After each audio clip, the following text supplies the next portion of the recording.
Welcome back to Z-Speed and thanks for tuning back in.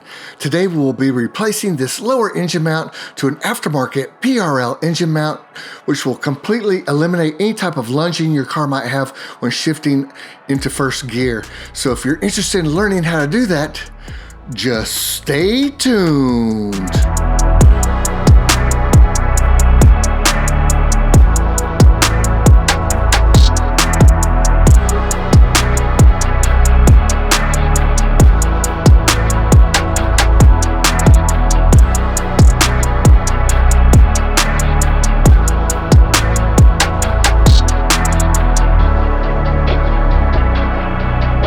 Okay, before we can start the install, you're definitely going to have a set of ramps or jack stands to lift the front of your car up so we can access the undershroud. I have a set of low profile ramps right here because I have an aftermarket lip. So if you're having issues with regular ramps, I would highly recommend these. I'll leave a link below. Some great ramps from Amazon. They worked very well. So now that your car is up, we can begin the procedure. All right, the good news here is that we don't have to get elbows deep underneath the engine to get access to the lower engine mount itself. You can look through this little metal vent right here, and you can clearly visualize the lower engine mount, or the part that hooks to the engine, and it goes back and hooks to the subframe down there. So just by removing this metal part of the undershroud, we have access to the actual lower engine mount itself, and we will have to drop the back part of the plastic undershroud to gain access to the bolt that hooks the engine mount to the subframe. So it's not going to be very difficult at all. So I went ahead and removed the metal part of the shroud, and you can see we have clear access to this bolt right here that's attached to the engine. It's a little bit close to the front pipe, but I was able to remove it without disturbing the front pipe at all. And this bolt right here that's holding the engine mount to the subframe, we have to drop the back of the plastic engine shroud to get access to that, but it was pretty simple. So I was able to take both these bolts out without disturbing the exhaust or fully removing the plastic shroud. So that's the good news. Okay, off camera, I went ahead and removed a bunch of the bolts and push pins that hold the back side of the plastic undershroud on, and I also removed a couple of the clips that were inside the right and left wheel well. You may or may not have to do that. I just want to make sure I could pull this thing way down so I have clear access to the 17mm bolt that goes up through the subframe and into the lower engine mount here. So now we've got great access with this plastic shroud pulled down, and we should be able to get in there no problem. Of course, the front pipe here is going to kind of partially be in our way for the bolt that hooks up to the engine. So I've got a little way to solve access to this bolt. And it's the old famous mountain wrenches, because you can see this 1/2 inch ratchet here, even with the shorty socket here, is still a little bit too long, and it bumps up against the front pipe. So if you had a 3/8 inch socket wrench with a 19, you'd probably be able to get to it. I'm not positive, but I really like to use these mountain wrenches, or you can use an open end wrench. Of course, you could definitely use a 19mm open end. I've got these mountain wrenches. I'll leave a link below. They really come in handy in quite a few jobs when I've done on the 350Z and on the Honda Civic as well. But these things are great for tight spaces. So I noticed that when I broke this bolt loose, it's supposed to have, I think it's 69 foot-pounds. It really did not have that. It didn't feel like it had 69 foot-pounds. It was kind of loose. I don't know if it had loosened up over time, but it definitely didn't have 69 foot-pounds. And so I went ahead and loosened up. Now I'm going to go ahead and take it out by hand so I don't cross thread. And you can see there's an issue with getting it by the front pipe, but Honda was nice to us here, and they put a little cut in the mount down here so you could actually slide the bolt out without worrying about it being stuck in that mount. So you see where they left a slot here. So all you have to do is pull down on the engine mount itself, and that'll give us clearance along. Sorry about the camera moving around like this. I'm holding it so I can give you a better angle, but so you can see how you push it down, and that slide allows you to now just pull that bolt straight out, and it'll clear the front pipe. So that was nice of Honda to do that. They didn't have to do that. That allows me to not disconnect my front pipe, so that's pretty nice. So we're gonna go ahead and pull this bolt out, and we're gonna attack the other bolt now. Okay, before we release the back bolt, I just want to show you how easy it is to move this engine, and see, I wanted to show you also how worn out this lower engine mount is. After about 80,000 miles, these things are shot, and that's what's causing the lunging or jerking motion when you go into first gear. If you have that, that's what was causing mine. You can see how easy it is to move this mount. It should not have this much play. So that's what's causing any type of lunging or jerking in first gear. This has to be replaced at 80,000 to 90,000 miles. Okay, so the lower engine mount to the subframe is a 17 millimeter bolt, and the bolt to the engine was a 19, so there is a difference. And I got a little breaker bar in here, and it did not take too much effort, but it was definitely a lot tighter than the bolt to the engine for whatever reason. They're both rated at 69 foot-pounds. I saw one forum where it said 69 to 70 foot-pounds for both bolts, and then I also saw one that said 65 foot-pounds for this one, and 69 for the one to the engine. Also, Honda recommends that you replace these bolts.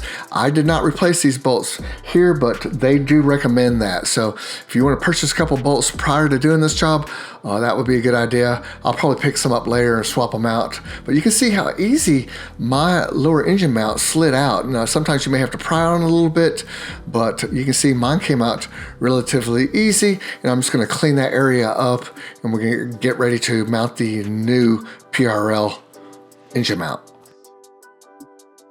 Okay, it's time to see what's inside the box. What's in the box? Got some packing, and we've got more packing, so this thing's nice and safe here. That's great. And oh yes, this thing is amazing looking.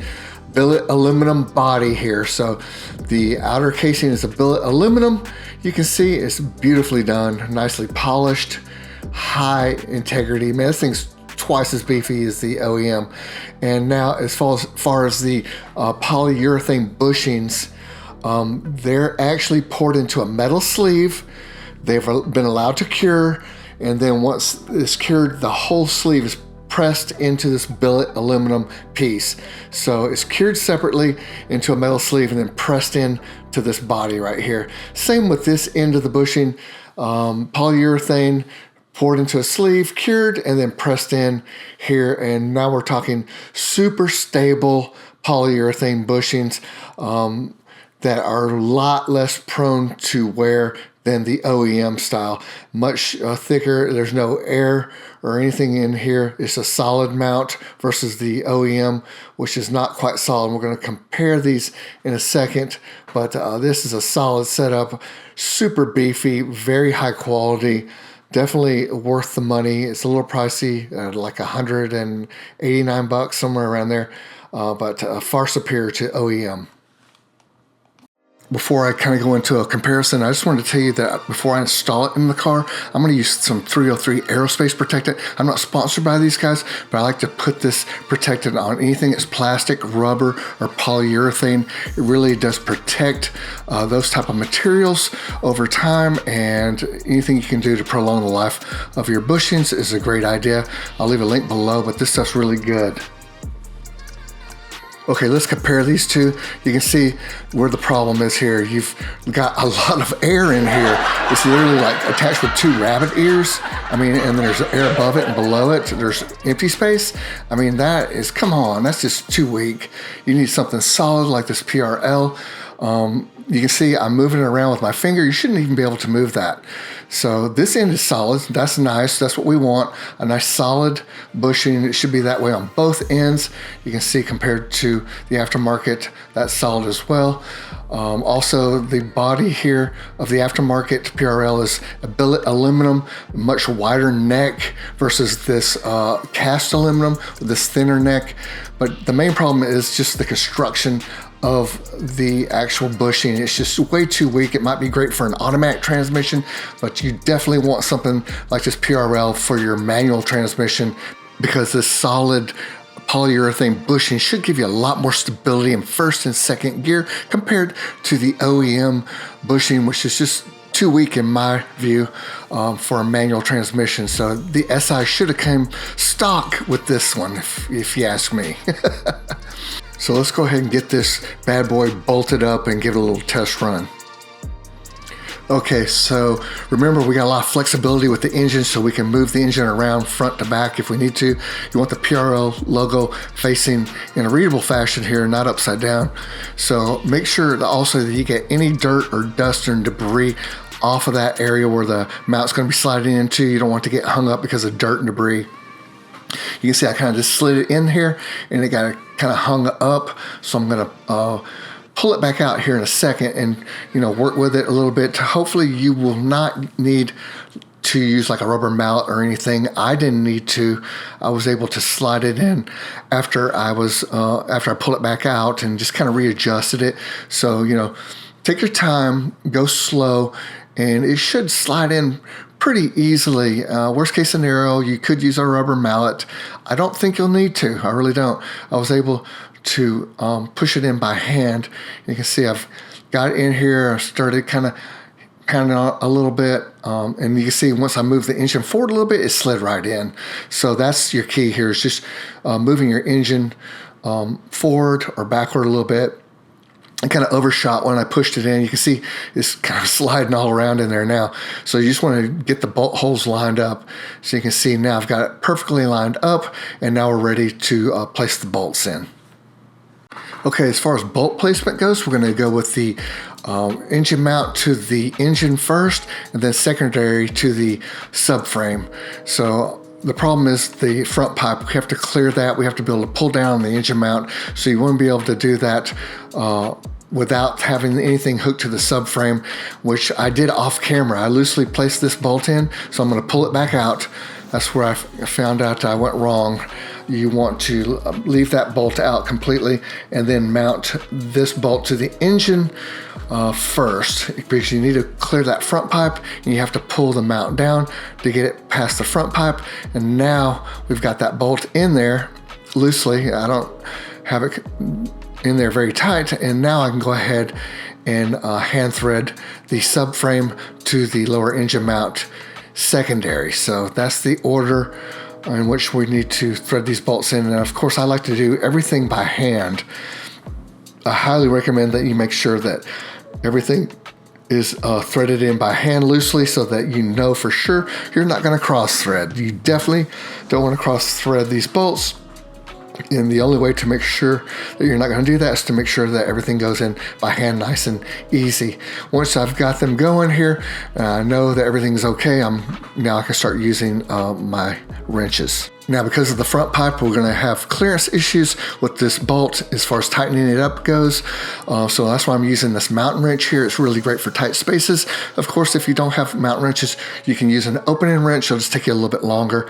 But that's how I was able to get in here and just tighten this up by hand. And we're going to come back in a minute and we're going to torque everything down.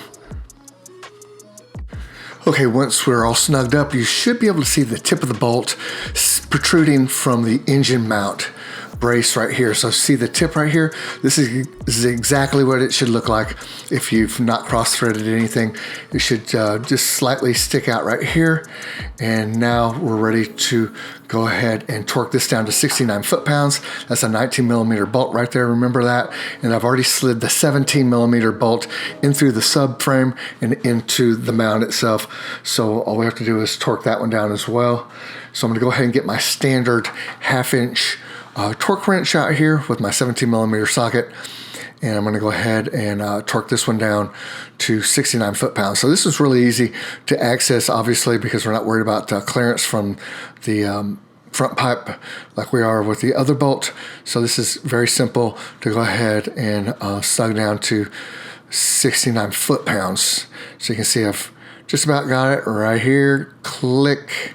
So there it is right there.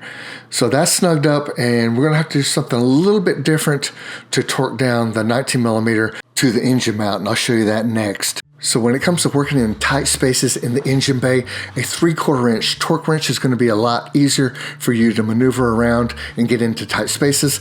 This Tecton goes to 80 foot-pounds, which will cover us in this situation. And I've had great results with Tecton in the past. And this is only $40, so I'm going to leave a link down below if you're interested in picking up a 3/4 inch torque wrench. This is a 1/2 inch that Tecton sells. It goes up to 250 foot-pounds. Now this is something you would use on suspension, steering racks, subframes, anything to do with strut work. This is going to really come in nice and handy. Either one of these are great. I've used Craftsman and Tecton. I really like the Tecton, and if you use my link, that really helps the channel, and it doesn't cost you anything extra to use my link, so don't worry about that. But these are some high quality torque wrenches here, so check them out in the link below. Okay, let's go ahead and slide this 19 millimeter standard socket into place with our 3/4 inch torque wrench here. The front pipe is definitely going to make it a little tricky to get in there, but I was able to slide it in. And the torque specs, there's two different torque specs I saw. So supposedly the manual says 70 foot-pounds, and then the forums all say 69. So 69 to 70 foot-pounds.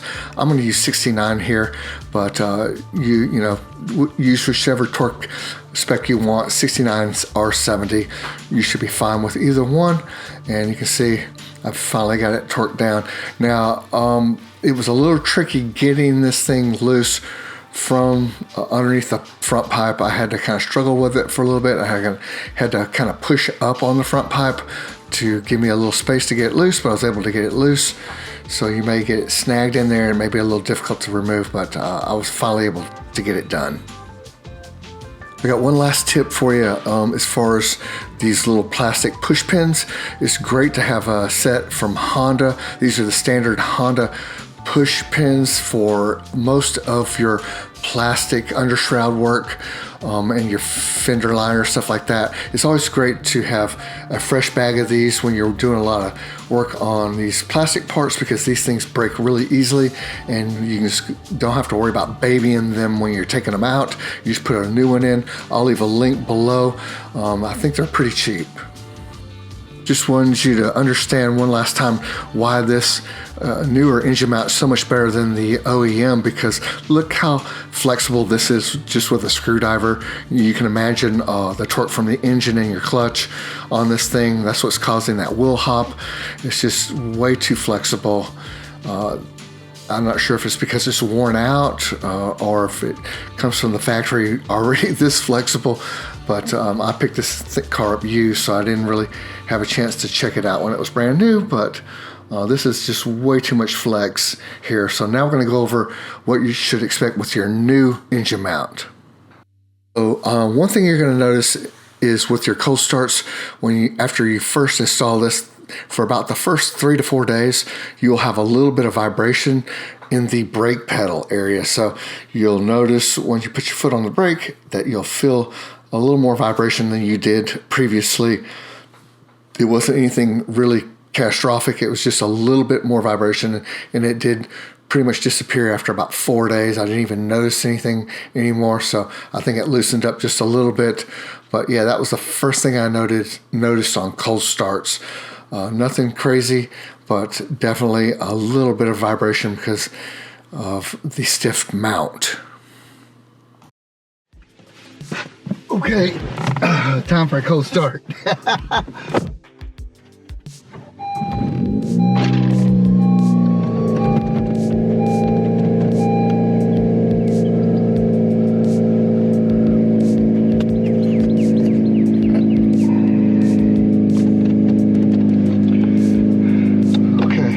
So, get first gear, and normally when I let out first gear I have to baby it or lurch forward, but not the case now. Pretty smooth.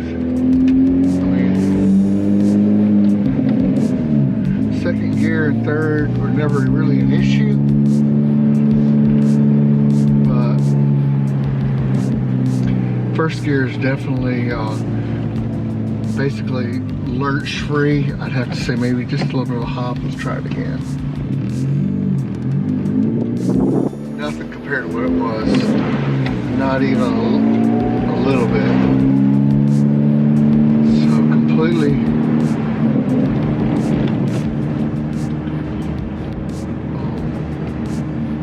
smooth compared to previous installation. Okay, we're gonna jump on the freeway.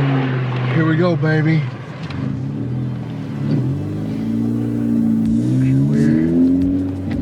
Here we go. Third gear.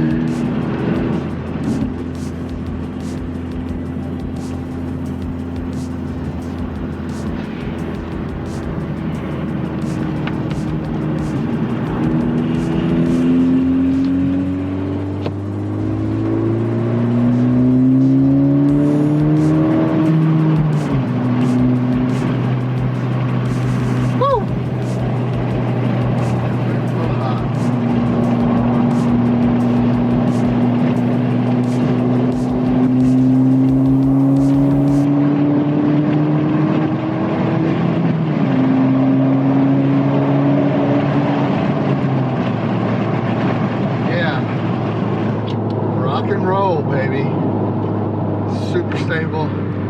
Love it, love it, love it. Big fat 10-4. Woo! I'd buy it again. I definitely have to say this is a must-have if you've got over 100,000 miles on your lower engine mount. And if this video helped you out, don't forget to give me a big old fat thumbs up. And until next time, you know what to do. Just keep on repairing.